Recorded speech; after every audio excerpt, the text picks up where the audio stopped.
这印度啊，可算是找到个机会拿捏俄罗斯了，拖欠着油款在那儿砍价钱啊，这就是所谓的打死狗，咱们再讲价。俄媒这边呢，就痛骂印度你落井下石。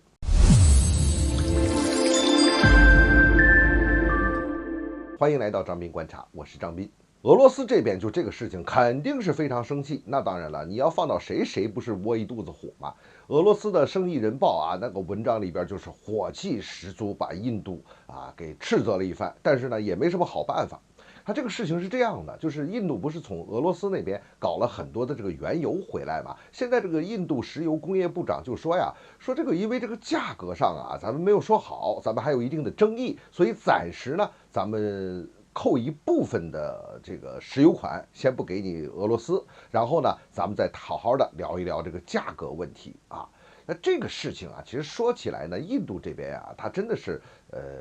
在搞这么一个违反了以前双方协议的一个操作，因为这个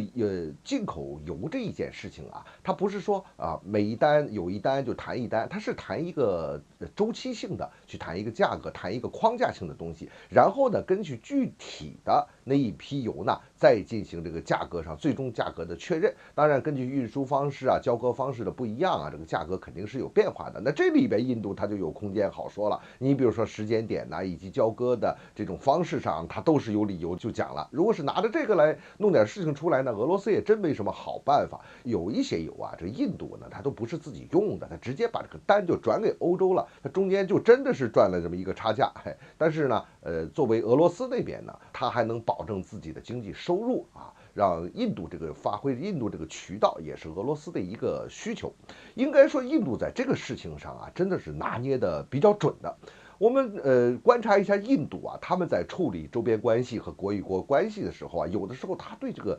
有些这个迹象、有些时间点拿捏的是非常的准，而且手法也挺灵活的，在某种程度上也反映出他们处理这个事情的一些老道。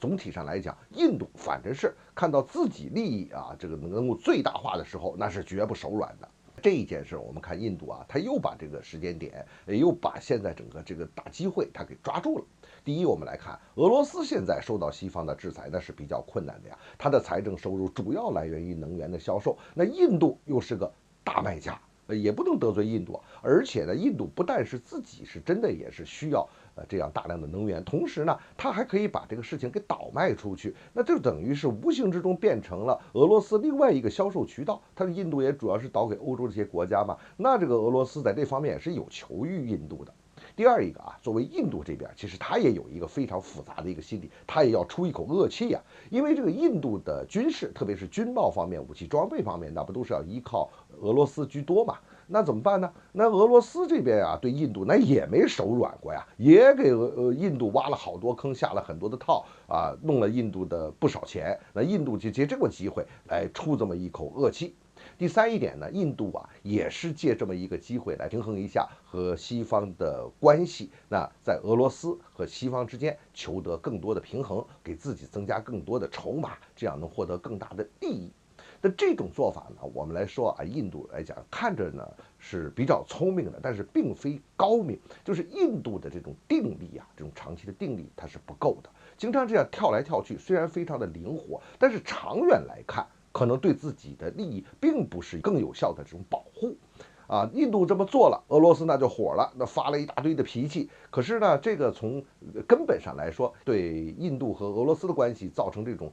巨大的伤害，倒也谈不到。当然了，这种不愉快肯定是有了，因为从长期上来看，无论是印度还是俄罗斯，双方谁还都离不开谁。哎，在地缘关系在各方面都离不开谁。特别是在军事方面，你说印度现在他看到俄罗斯这个现在处于这种被动的局面上来讲，他确实有想独立搞自己军工的这一套，但是他的底子和他的这个骨子里啊，他是离不开俄罗斯在军事技术方面对印度的支持。所以长期来看呢，这件事儿你可以看成一个插曲，但是不会从根本上也影响印俄关系。